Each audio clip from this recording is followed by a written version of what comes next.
What it do, traveler? So, even though this video is actually entitled Day 1, it's a bit deceptive because today is my second full day in Havana. Yesterday was a little bit too much of a whirlwind for me to take the time to sit down and talk to you. However, at the end of the day, when I said I would do it, I ended up just being too tired and laying down and falling asleep. So, I want to recap what my first day was like because yesterday was my first full day here. Even though on my first day we got here in the evening, we just went, sat down near the pier, and that was it. Went in, went to sleep, jet lagged, the whole thing. But yesterday was my first full day, and it was really interesting because we decided to just walk. And from the moment we got up, we walked, I think it was like 9 hours, something like that, all throughout the city. 9 or 10 hours of just continuous motion, starting with like 10 a.m. all the way until, I don't remember what time it was, probably like 7 or 8 in the evening.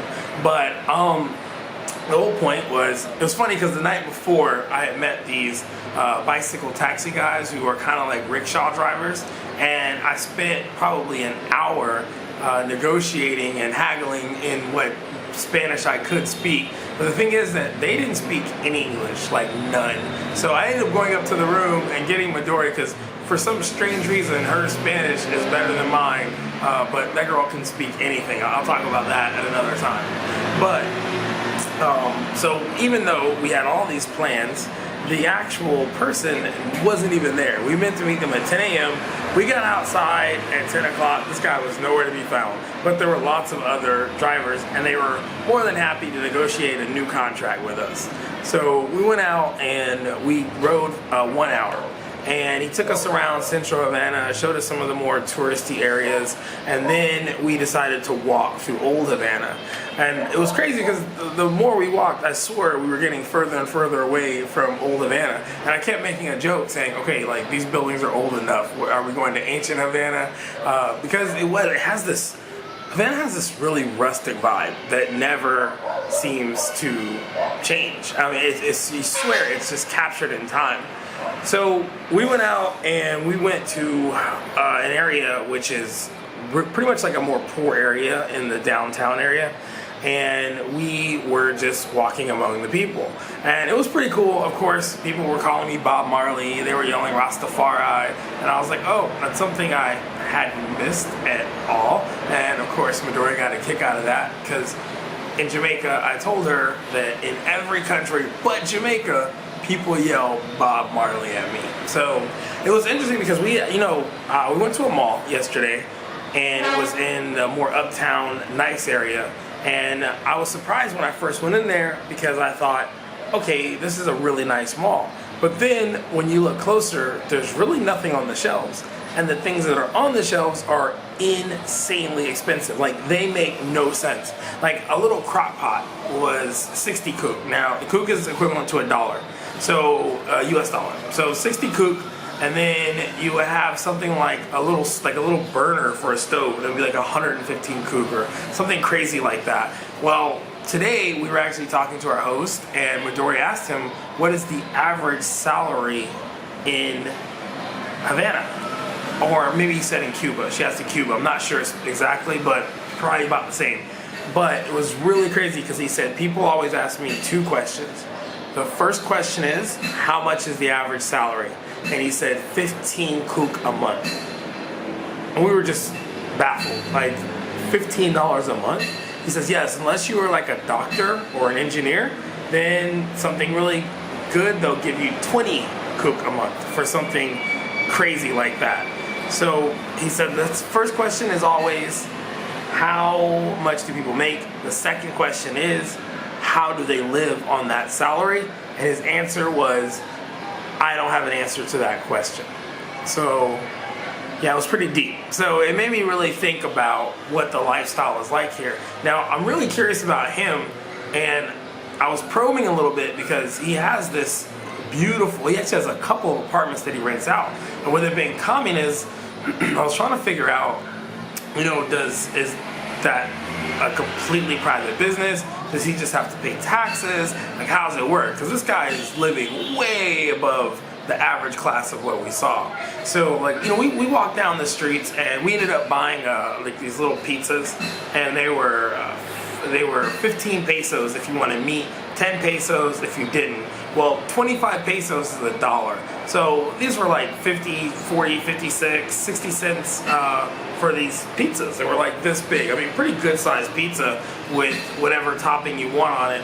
And a lot of things down in the streets were extremely cheap, and everyone deals with pesos, the local currency, not kook. Whereas our guide, before we left, not our guide, our host, before we left, had told us he only deals in kook, never spends pesos. We won't need pesos. But when we went down into the streets, everything was in pesos. All the little restaurants, the little diners, that was pesos. We even bought some soap at a store in pesos.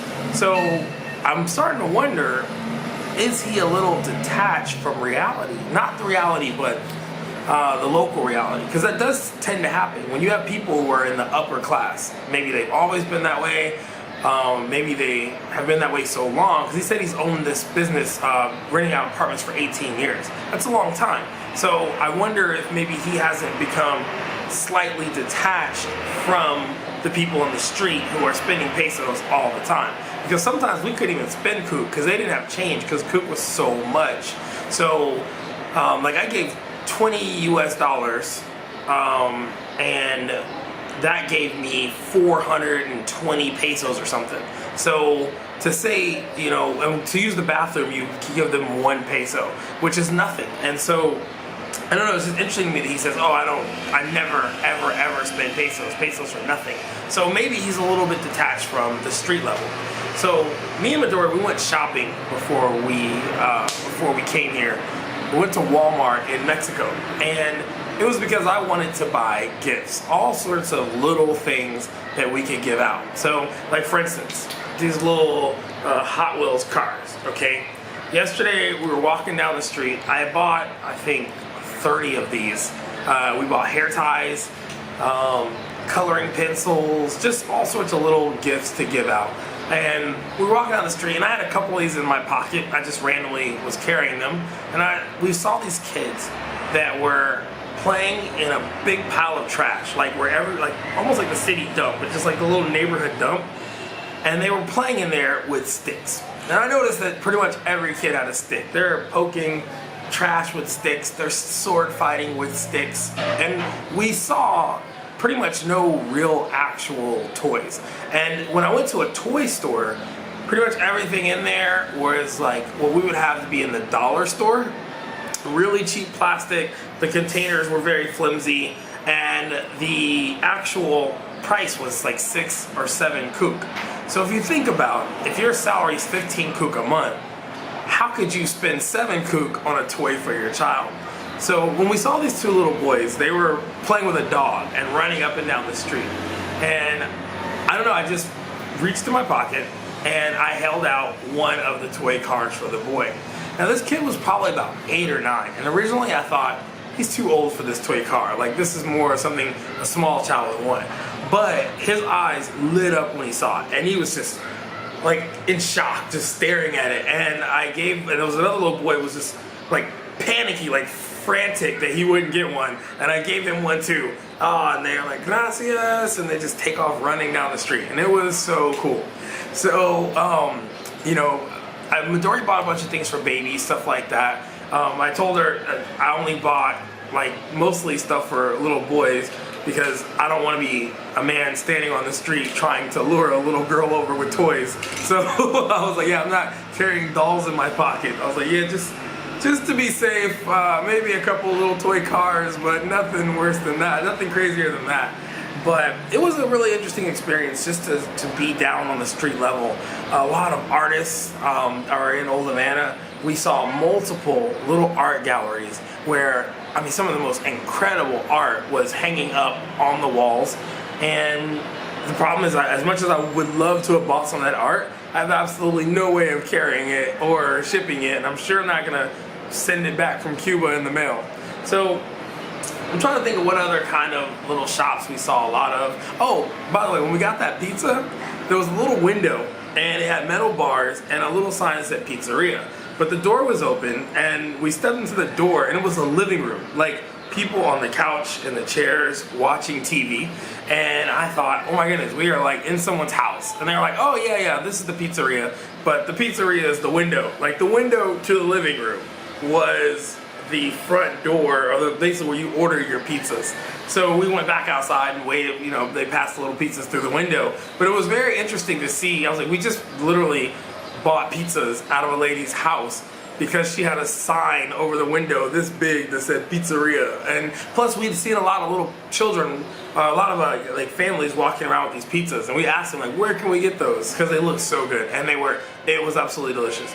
We ended up having pizza twice. I don't think we planned on having pizza twice, but we did. So tonight is our lazy day. Today's been our lazy day. We have sat around doing nothing all day because we got this incredible apartment, and I think we both immediately knew we weren't going to do anything today. We've both been traveling a couple months, and sometimes you have to just recharge your battery and do nothing. But tonight we're going to walk around Old Havana and enjoy the nightlife. Tomorrow we are getting a ride to the next city, which is more on the west. I don't know, I think it's like about 2 hours west of Havana. So, not sure what tonight will hold, but I will definitely give you an update. I will record as much as possible to keep you updated. So this has been the first episode of the Cuban Chronicles. Do me a favor, drop a comment, ask me any questions. Tell me what you would have done if you would have been in Cuba. Would you have eaten pizza out of out of that woman's house? And what would you have recommended that I give to the children of Cuba? So tell me what you would have done different. And make sure you like, subscribe if you're not already subscribed, because so many more of these are coming. Until next time, see you in the world.